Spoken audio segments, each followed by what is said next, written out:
Hey guys, welcome to Key Wisdom. Ruth here, and I know it's been a while since I've recorded a conscious meditation, but I decided that I was inspired to do one today. This is a question that I'm going to be we're going to be discussing, or I'm going to be meditating on today, and that is, why do I doubt what I know to be true?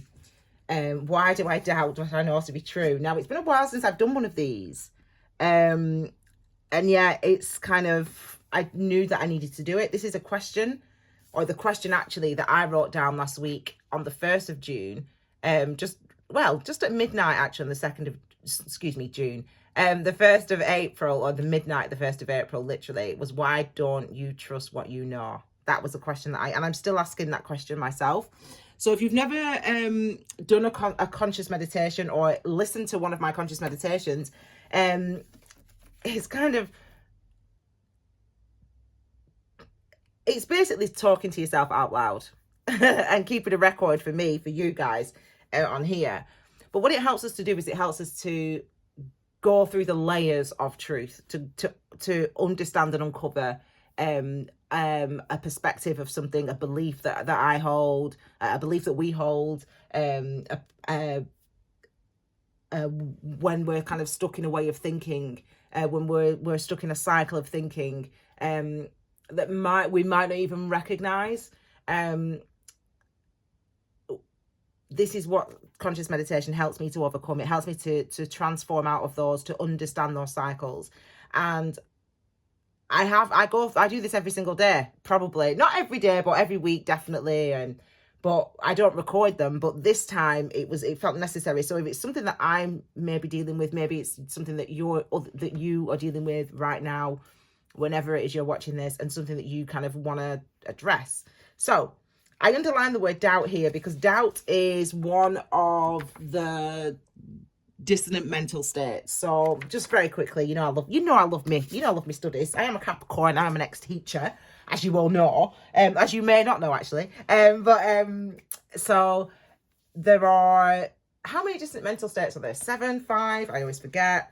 You've heard the term Buddha. Well, Buddha means freedom from obscurations. It basically means delusion, free from delusion. Free from delusion, not free from desire, free from delusion. And there are 6 dissonant mental states. That's how many there are. And one of those dissonant mental states that causes delusion is doubt. There are 6 of them, and these are them: fundamental ignorance, attachment, aversion, pride, doubt, and afflicted or dissonant views. They are the 6 dissonant mental states. And actually, this question is not karmic, it's dharmic. Okay, dharma is one of the 10, anyway, I'm going on here, it's one of the 10 sacred teachings, anyway, of the psychophysical sentient being, which is what you are, which is what I am. Anyway, I digress. So I've underlined the word doubt because actually this is quite a significant thing that I'm grappling with right now, and maybe you are too. So why did this question arise? So you're not going to be nosy. I know you're not going to be nosy, but this question arose for me because of a personal situation, a personal circumstance, a meeting in my life, if you will, that I have had with somebody over recent times.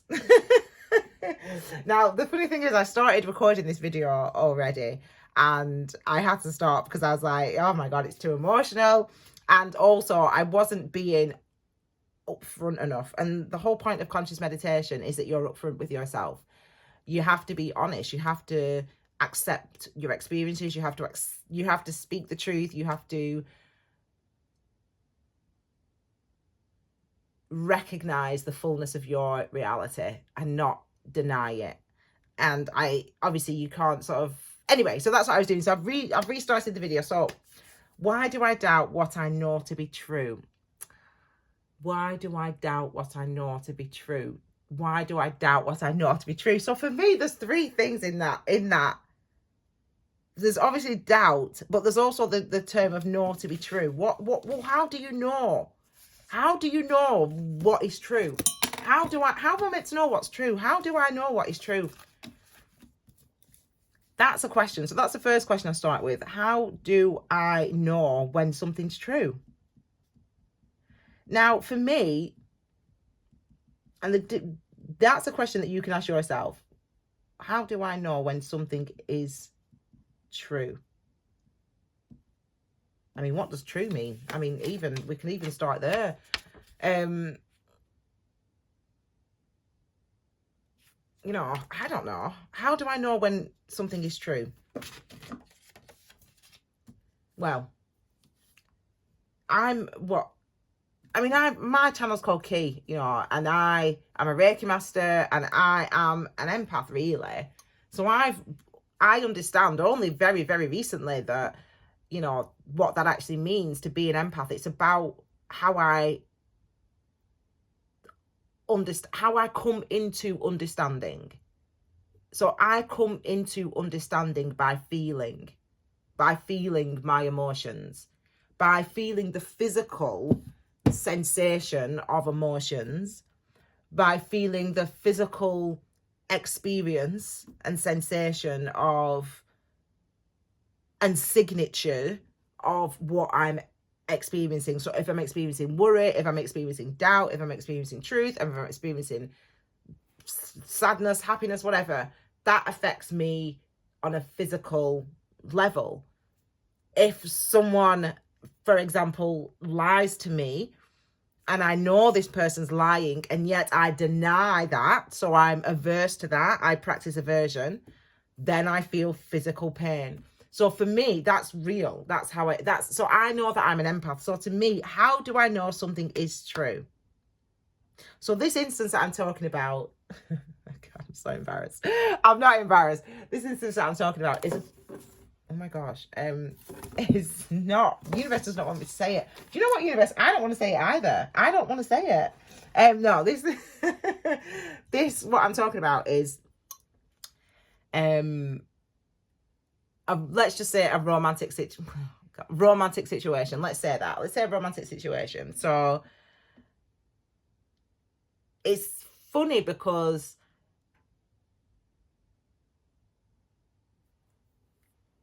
let me tell you this. So when it comes to a romantic situation, how do you know? How can you trust? How do you know whether that's a true connection?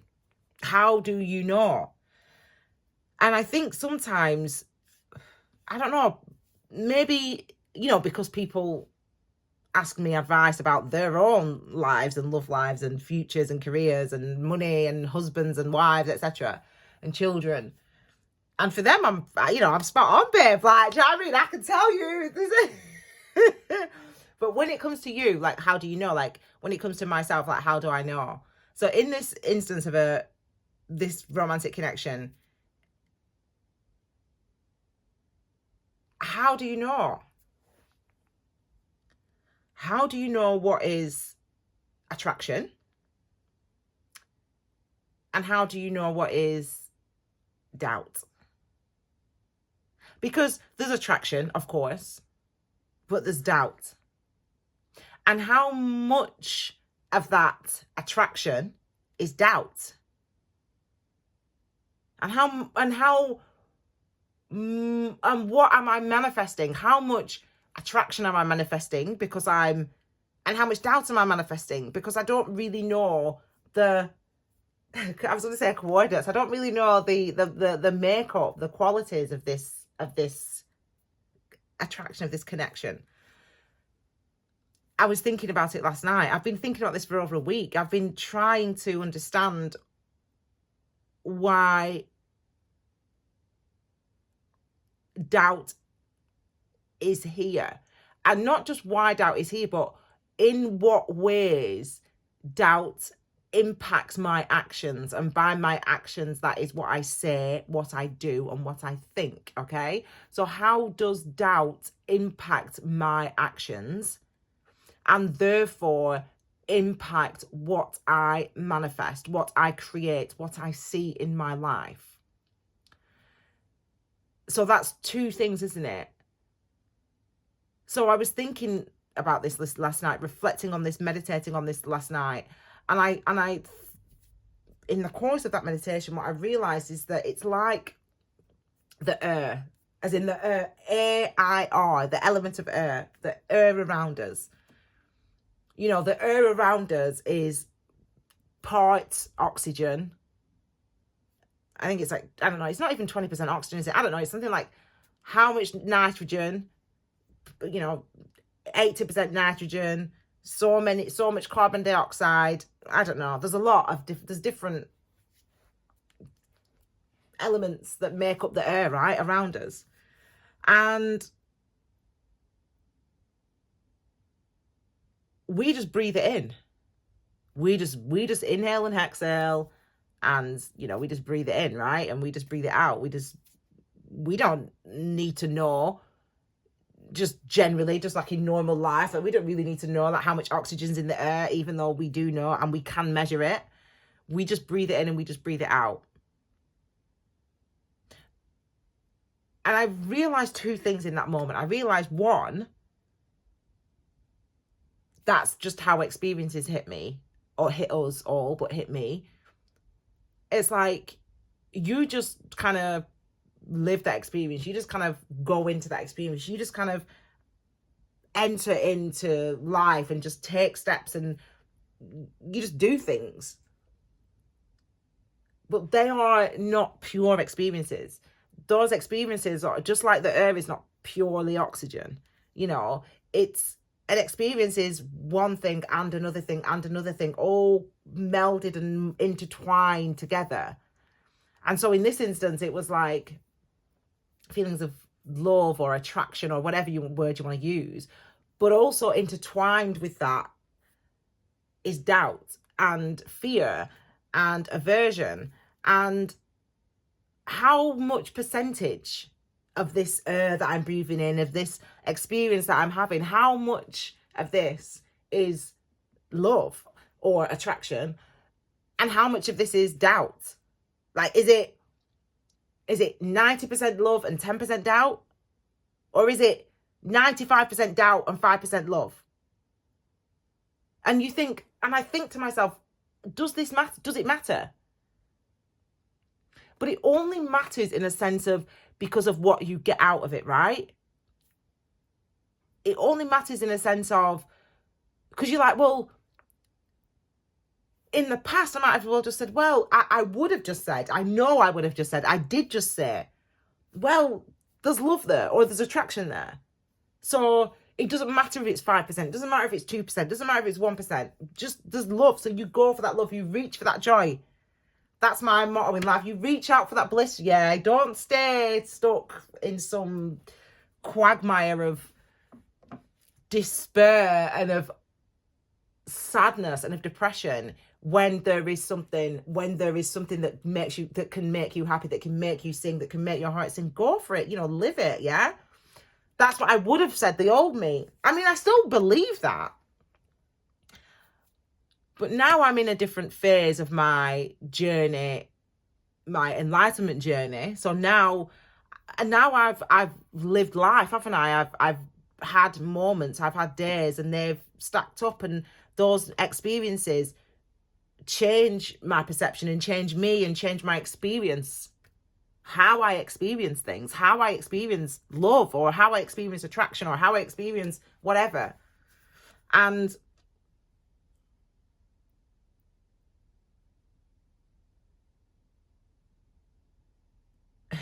I love saying that word, love, don't I? Anyway, I love saying that word.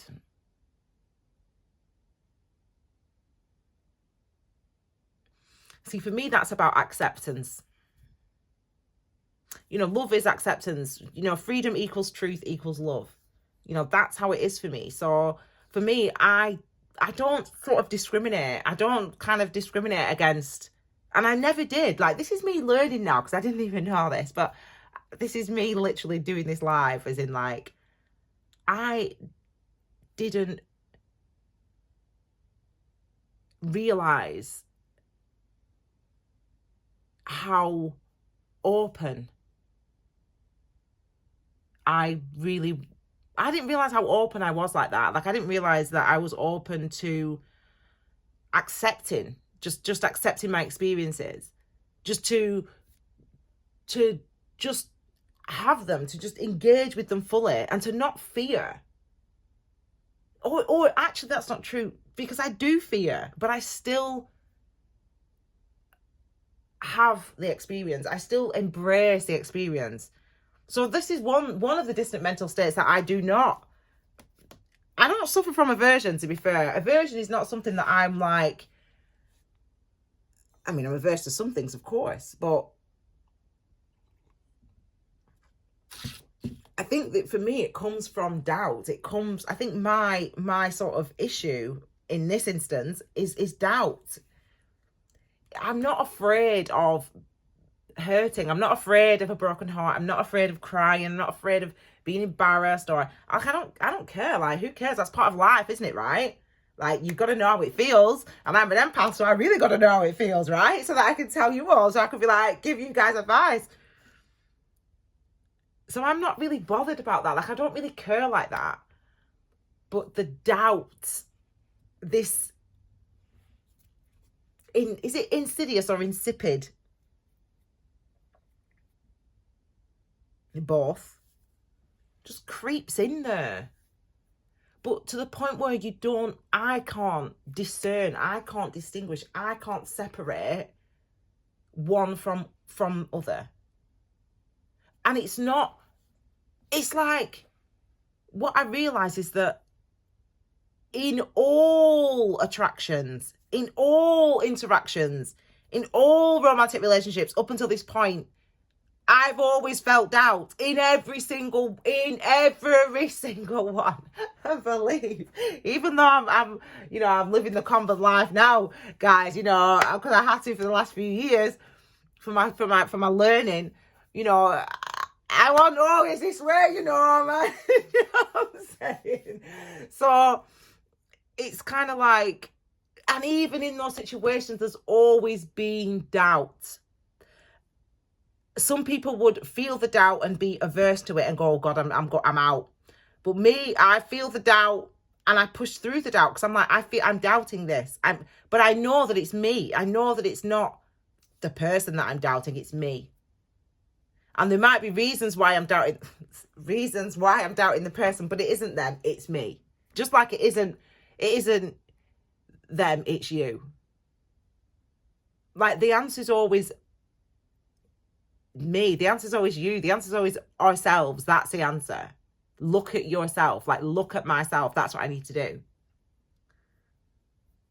So let's move it on. How do I know something to be true? Well, I feel it, right? But what is a percentage? What percentage of this? Why couldn't it? It's an egg. Okay, whatever. What percentage is, let's just say, love, and what percentage is doubt?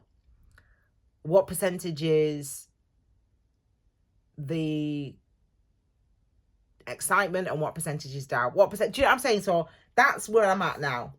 So the question then becomes, well, how does it feel then? How does truth feel? How does doubt feel? And that's where we're here. That's why I start with you, because I'm like, I do not know. I know that I know that I have the tools to be able to come into the understanding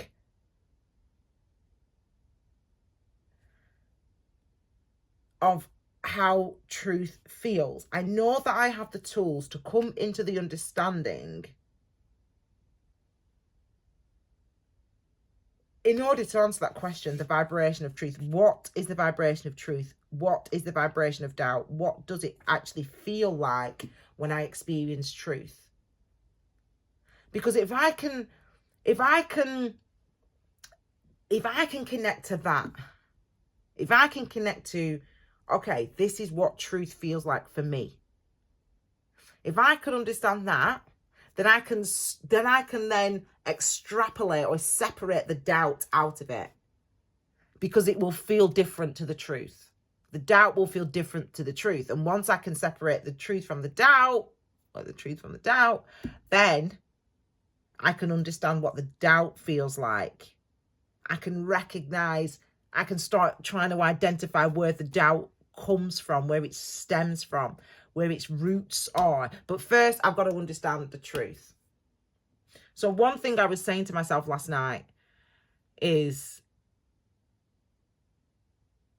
I know there'll be a way for me to understand the truth. I know that for sure. And when I said that, I felt something, right? I felt the vibration of truth. I felt physically in my body how I responded to that statement, how my body responded to that statement, were specifically what parts of my body responded to that statement, and how it felt. And the word that even now comes to mind is ground. And I won't show you on my person, but I could if you want. No, it's internal. It's internal, right? But I felt the ground, and I was like, okay, that's true. So then the doubt. Oh, I see, I can feel it. See, this is it. Right, okay. The truth is here. I'm not being explicit. It's 80% women on this channel anyway. And I've got a great boob, so anyway. Anyways. The vibration of truth is here, okay? It's here. So when I said that statement last night, when I said, I don't know the truth, but I know there'll be a way for me to understand the truth. Oh, and even when I say it now, oh, it's here. Now I'm just pointing at my chest area, but it's interesting because I brought upstairs with me this is the Tibetan Book of the Dead. I love this. This is my copy of it. I'm going to do affiliate marketing because honestly, the amount of copies that I've probably sold and not made a penny from. But anyway, buy it. Go buy the book, guys. And I love the fact that the Dalai Lama, his commentary in this is absolutely beautiful. And he mentions Freud in this. Have I told you that before? Yeah, he does. He mentions that Freud, as in Sigmund Freud, he wrote the father of psychology. He wrote a commentary for a previous, or a previous isn't the right word, another edition of the Tibetan Book of the Dead. It might have been the Tibetan Book of the Living and the Dying, but anyway, it doesn't matter. So why did I get this out? That's why. Peaceful and wrathful deities. So I'm going to write that down for you, and I'll write it down so you can see what it looks like written down. But then you can Google it, and I will. Honestly, peaceful and wrathful deities. There are 100 peaceful and wrathful deities. Okay.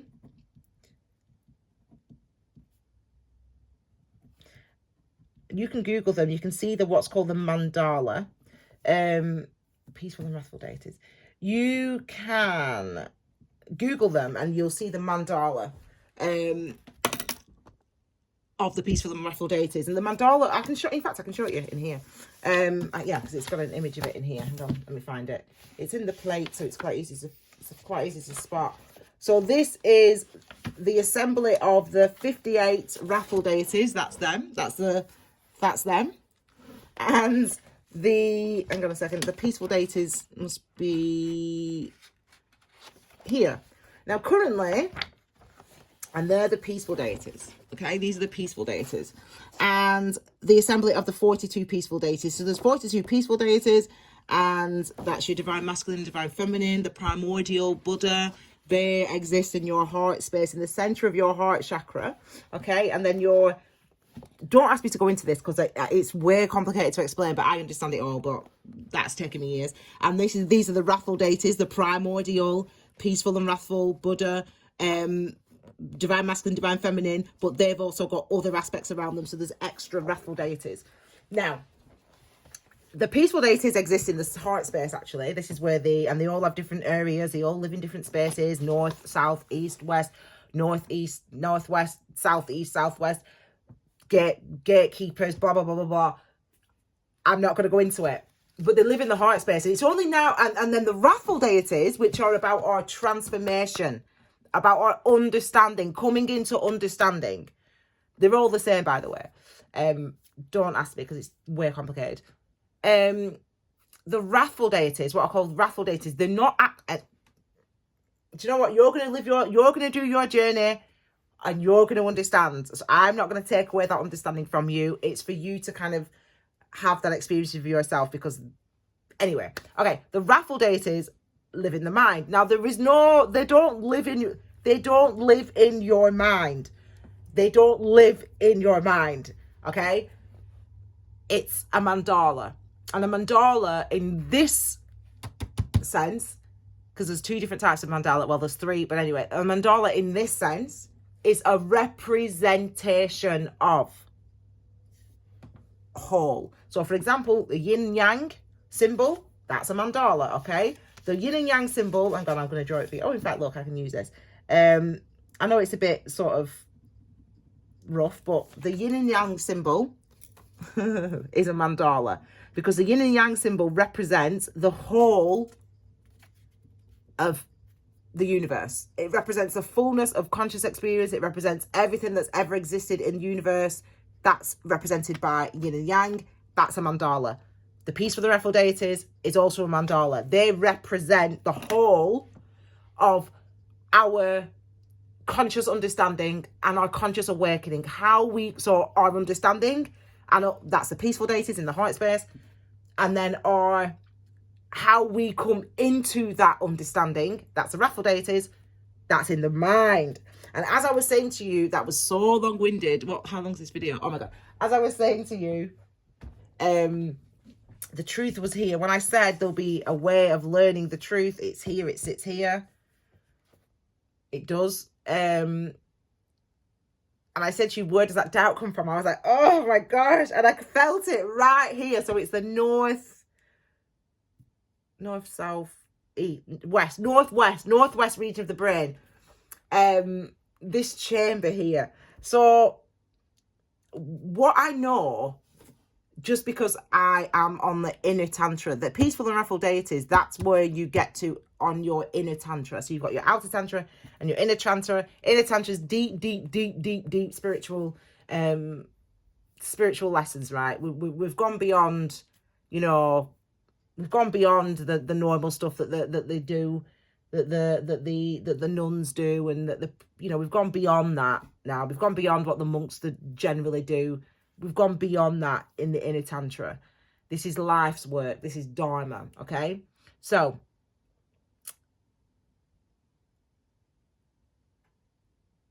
when I'm going to end up cutting so much of this out because it's just so long-winded. But anyway, because I'm teaching it and I'm trying to have a meditation at the same time. It's long. But ultimately, they come from different places. I'm so glad that I did this, because I didn't actually... Yesterday, I was so in my head that I couldn't discern and identify. I couldn't separate them out. But then I decided I was going to do this anyway. So I stopped myself thinking about it or reflecting on it or meditating on it. So it's interesting because I absolutely 100% feel and know specifically where this is from, where the doubt originates from. And it's the north. What did I just say to you? It's the north. What's this side of my body? No, hang on a second. North, south, west, north. Yeah, northwest. Northwest. That's where I'm. No, I'm not in the northwest now. So another thing about the peaceful and wrathful deities is you get this table of the peaceful and wrathful deities. Symbolism. Here it is. Symbolism. Here it is. And I said northwest of my brain, didn't I? Okay, so now I can just look up in here. you won't understand this. I'm doing this on, this is how I meditate. Like, literally, this is what I do. So this is how I learn. So now I'm looking, because it tells you the location of things. The eastern channel branch of the heart, in front of Vajrasattva, the eastern channel branch of the heart, behind Sajravasta, etc., etc. So I just have to find the Wrathful deities, because all the 48 Wrathful deities are basically, anyway, I'm not teaching you, but anyway, so central, eastern, southern, northern. Oh. Karma Haruka. And actually, right, I'm laughing because I'm like, if it was going to be anyone, it was going to be Karma family, weren't it? And I said to you, it's not Karma, it's Dharma, this. But let me explain to what it is. So in the northern, I'm not in the northwest, I'm just in northern yet, but northern channel branch of the skull within the brain, embracing Karma Krod Isvari, symbolizes the natural transformation of envy into pristine cognition of accomplishment. Oh. Now, the other most important part is the north. I need to find out where it actually says north. I'm so going to cut all this out. Here, northwest. Oh, see, I love it. I love it when that happens. Yes, Tiny. The northwest channel branch of the skull within the brain. The natural transformation of mental constructs associated with the ground of all consciousness and the... Oh my God. And the action of severing erroneous thoughts at the roots.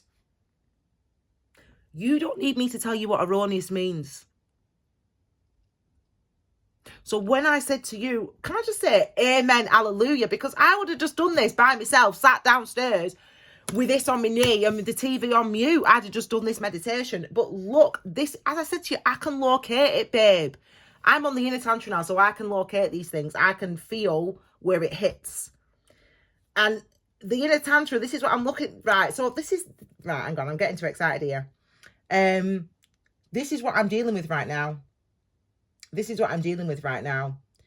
With the northwest channel branch of the brain, it is about the ground of all consciousness and about severing erroneous thought. So what it helps me to identify is when I now come to think about this romantic situation, when I think of it from in the future, how do I know something to be true? Well, I know something to be true because of Kandali. It's Kandali, that's what it's called. That's what that deity is called. That's what it represents. That deity represents it. Okay, so now I know when I think or when I recall or when I summon this thoughts of this person or this romantic connection, I will know, I'll be able to divide the truth and I'll be able to divide the doubt. I'll be able to extrapolate them because one hits here. I felt it. If it hits here, if it's all around that one, I mean, it's like, I think that must be, I think that this is a thing. I mean, I keep saying love. I think there's definite, you know, I don't like to label these things, but I just say it's here. This is what I feel. And I didn't, until I looked in there, I didn't know what it represented, to be fair, but I just know, because I try to understand my experiences. That's what key wisdom stands for, people. Energy, experience, okay? Because wisdom is only gained through experience. So you've got to experience the energy. So I spend time with energies. So I'll literally spend time with the energy. So I spent time thinking and reflecting and knowing that this is where it hit. The truth hits here. This is where it hits. And that's not one, that's a lot going on there in that space, okay? There's a lot going on there. But what I have also identified now, because I've done this conscious meditation, which I'm actually going to upload unedited, and yeah, you know, whatever, you'll just have to just get involved with the fullness of this teaching. But I've learned that the truth hits here, but the doubt hits in the north. It hits I can literally feel it on my brain. I'll show you on, hang on, I won't show you on Buddha, I'll show you on this lid here. It hits here on my brain, on my head. That's where it hits, so I can feel it. So now I think about the doubt. So now, all I've got to do now is I've just got to recall that situation now. I've got to pull to mind My God. Do you know what? I'm so happy that I did this. I can't tell you how happy I am that I did this. Okay, so now all I've got to do is think about the situation. I've got to call to mind this person, haven't I? This romantic situation. I've got to call him to mind, call this situation to mind. And oh my gosh.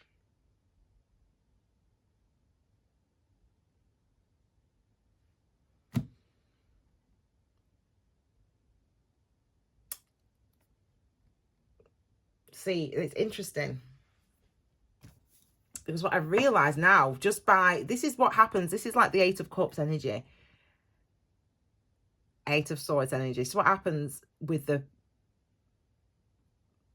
peaceful and wrathful deities, or with the inner tantra? When I was doing the outer tantra, it took me, well, completing. It's not like that, but it's just meditation, understanding, etc., expansion, etc., etc. When I was going through that process took me, well, I could either say 3 years when I was active in it, or 7 years when I didn't know that I was active in it, if you will. So there was a previous 4 years before the 3 years that anyway. So it took me that long, 7 years with for the outer tantra, if that makes sense. 7 years for me to come into that understanding of the different aspects of the outer tantra. Is basically, I am more than body. It's about recognizing that you are more than. It's about recognizing that your emotional self, your intuitive self, your mental self, your mental consciousness, all these things affect your physical body. And all these processes, these mental processes, emotional processes, keep you tied to your physical body. In a nutshell, in a very small nutshell, that's what the outer tantra teaches us. But the outer tantra, as I said, that's a 7-year process for me. The inner tantra, I expected, because it's harder, right? Because there's 100 peaceful and wrathful deities. You've got to locate, you've got to understand, you've got to transform out of them. The wrathful deities become the peaceful deities. The wrathful deities are just the peaceful deities seen through the lens of delusion. And the interesting thing is, as soon as you look at it, then it disappears. So literally now, when I'm calling up that situation, and I can feel now there's something going on in this part of that I can feel here. I won't bother looking it up with you, but I'll just remember. I'll just recall that feeling now. I know there's. So this part of my head now is like reacting. As I said, I'm like, it's energy for me. I have physical experiences. I physically experience energy, key wisdom, and I sit with those energies, and that's how I learn. I'm an empath, and that's how I learn. It's how I come into understanding. Some people come into it with their thoughts. They apply the conscious mind. I believe that everyone's an empath. I believe that we all are empaths. I believe that we all have this physical experience, and I believe that. But I don't know if that's true. Well, do I know that's true? Yeah.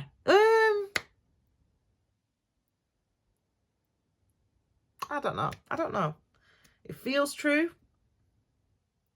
but it may not be. What do I know? Okay, anyway. When I recall that situation now, about this person, this romantic situation, I'm going to finish this video in a second. When I recall that situation, the doubt isn't there. It's not there. So the doubt isn't there. So those erroneous thoughts have gone. But now, in fact, I'm gonna have to look because it's doing me head in now. No, I can feel it now. It's the north. It's flipped over to north east. I saw that a second ago. Anyway, northeast. Okay. The natural transformation of mental conscious. This is Smasani. The natural transformation of mental constructs associated with the deluded consciousness and the action of severing the buttress of cyclic existence. That is literally about breaking the ties. So ultimately, you don't know what that means. I know what that means. You might know what that means. Sorry, you may know what that means. I know what that means. And it really, when I would read those type of things like 3 years ago, I'd be like, what the hell? I was like, what is this? Like, it doesn't make no, like, what is it? It makes no sense. But anyway, that's beautiful, because what's just happened there is that in identifying, just being able to look, see, feel where the doubt comes from, plucks the doubt from its roots. What then happens is that on the other side of my brain, the cycle, the karmic or the dharmic cycle that I was in, i.e.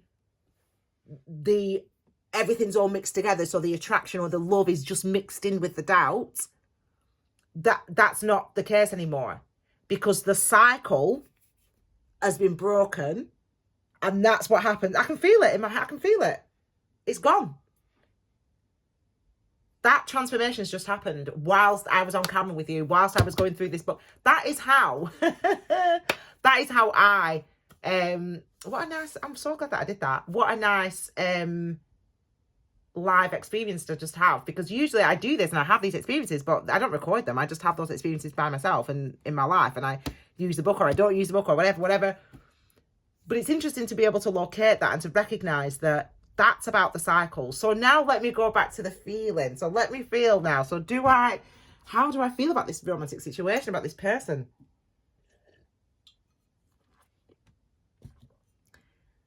So now when I bring that energy to my body, or when I reflect on that, meditate means to reflect, to consider, to think over.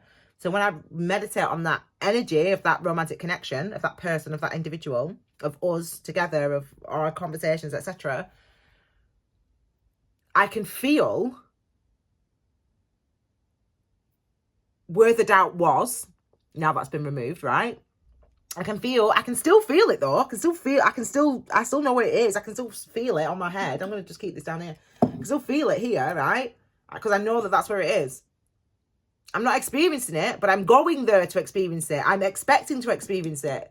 So my attention is drawn to this part of my brain right now as I'm speaking to you. But it's also drawn to this part of my brain right now as I'm speaking to you, because I can feel that was a cycle. So those two, anyway, that was all connected. But now, is it connected to this truth, the space, the heart space, this space, the ground here that I felt? Do you remember I said the ground, and it said it's the ground of all consciousness? I didn't know it said that. I mean, I've read that 3 years ago. You try and remember it all, babe. There's 100. So you try and remember it. Anyway, and they've all got descriptions like that. And I didn't read you. Anyway, whatever. Now the person, oh my gosh, I can feel my head. I can feel all these little bing, bing, bing, bing, bing, bing, bing, bing, bing. It happens like that. It's like literally like you see one thing, and then lots of things just transform. It's like a domino effect. And I'm seeing that same domino. It's not dominoes. I don't see it as dominoes. I won't tell you how I specifically see it because it's mine, but I see it now. And I've seen this for 7 years, ever since, well, 8 years now, ever since I had my first transformation, Wrathful transformation. When I came into that understanding, it's the literal sensation of coming into that understanding, and visually what I see when I come into understanding. And it's just happened. I've just given birth on this video. Amazing. Or part of me has been reborn, if you will, on this video. By doing this meditation with you guys, a part of me has been reborn. A part of me has gone through that transformation. So when you see the death card in tarot, for those tarot viewers, this is actually what transformation is. Because now it's going to change it changes my experience of what I feel in this space, in my heart space, right? It changes that experience, the experience of what I feel in this heart space, because I can feel that unencumbered. I still go here. My brain, my attention still goes here because I'm expecting, because it was all tied up before. So when I had this feeling, I also had that feeling in my head. I just didn't know that the two. I've severed the ties between those two now. I've severed the ties between the heart space and these parts of my mind, okay? I've severed the ties between them. So now I can feel in the ground here, in my heart space, without the doubts. So what do I feel? What is the percentage of love? It's separate. I can't believe it. Oh my God. Okay. Oh my God. Okay. So, okay. Oh my God. I can't believe this. This is unbelievable that this has actually happened. I didn't know what was going to happen on this video. I'll be honest. Okay, I need to finish this video, but because I've got an appointment, I've got to go to the hospital. I've got to have a scan. Anyway, okay.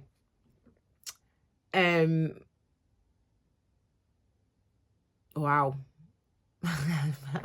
Right, now I can feel what I feel. Bring back the doubt. No, I'm joking. The word that I'm going to, oh my god, it feels amazing, to be fair. The word that I'm, oh my god, the word that I'm going to give to describe now what it feels in the heart space when I bring to mind this person, when I bring to mind this romantic situation, is expansive. That's the word, expansive. Not expansion, expansive. Even my arm, I mean, literally, as I'm having this conversation with you, as I'm speaking to you right now, it's like all this space is opening up in my arm and my shoulder here. It's actually coming from here. It's like cool. It's cool, like cold, you know? And it's coming from this pot. It's coming down my shoulder here. And everything's opening up. So it's literally like it's breezy. So it's like all this space is opening up. All this part of my body, this left side of my body is all opening up now. It's literally happening as I'm speaking to you. All this space. And the word is expansive. So will I ever give you an update on the romantic situation? Well, there's nothing to update you on right now, guys. But I do feel differently. I do feel different now. So I feel expansive now. What does that mean? Well, that's something else I'll reflect on and I'll meditate on, and you won't get a video for that. But I feel expansive now. But the beautiful thing is that what is going to happen from here on in, as in how I will think. So my actions will be different from now on. So when it comes to romantic situations, or when it comes to all romantic situations, when it comes to doubt, actually, because it's not about the romantic situation. The romantic situation presented me with the arising of the doubt. So, and that's something that I have to, that's on me to deal with. That's my gift from the universe. That's what I've got to look into. The romantic situation is a separate thing, and it is now. But it doesn't. Oh, I wish you could hear what sometimes I wish people could hear what's going on in my head, and how you get these, how things come through. Wow. This is amazing, guys. Oh my god. Honestly, everything's just opening up. My ear, like all this side of my body now is just like opening up like this. This air, it's like air is just like rushing through my body. It's so awesome. Expansive is the word that I'm left with. So I started with, why do I doubt what I know to be true? And now it's about recognizing that doubt arises, and doubt can be tethered to positive, hard, truthful experiences. And yet that doubt can be severed. That doubt has been severed. It's been severed right now. That 8 of Swords, that energy that I was in, that of thinking in a specific way, or of things being tied up together that I couldn't extrapolate them, that is no longer the case. Okay, so now I can there's the separation that's occurred. That separation is what is known as, in the Tibetan Book of the Dead, or in tantric practice, it's known as wrathful transformation. It's usually a lot more painful than that. I say that though, but this has been a process. It's not just been I've come on today and done this and I've just transformed out of the dissonant mental state of doubt, which is so sick. But it's been a process. This has been going on for a week. Well, for a couple of weeks, to be fair. Wow. Thank you, Kiwis, for being here. Or for anyone who's watching this video. You know, I hope that you get something from it. I mean, as I said, I don't really know why people watch these videos, but people do watch these videos, and I appreciate you watching them, and I hope that you get something from them. I mean, obviously it's just me talking about whatever, but it's been good. It's been good, man. I'm really happy that I did it. All right. I'm out. Okay. Have a wonderful life, a wonderful time. If I never see you back on Key Wisdom, have a wonderful life, have a wonderful time. And check out the other Key Consciousness what are they called? Conscious meditations. Check out the Key Wisdom playlist. This is in the Key Wisdom playlist. You know, get involved with the Key Wisdom playlist. And obviously check out the tarot videos as well. I'll be doing, you can find Key Wisdom also on Pinterest now. So you can search just on Google or whatever your search engine is, just search Key Wisdom and you can see the pins the things that I sort of upload onto my Instagram. If you don't have Instagram, you can go on Instagram if you want to follow me on there. But just keep an eye on that because I've got a new channel coming up soon, and I think if you're into watching Key Wisdom, but you're into meditation, you're definitely going to want to follow that channel and be involved on that. And it's tantra all day, every day on that channel. So just keep an eye on my posts, keep an eye on my Pinterest, search Key Wisdom, etc. Oh my God. Okay, guys, thank you so much for being here. Thank you so much for your love, your time, your attention if you've been here. And I really hope that you got something out of this as I did. Okay, take it easy, my lovelies. Bye.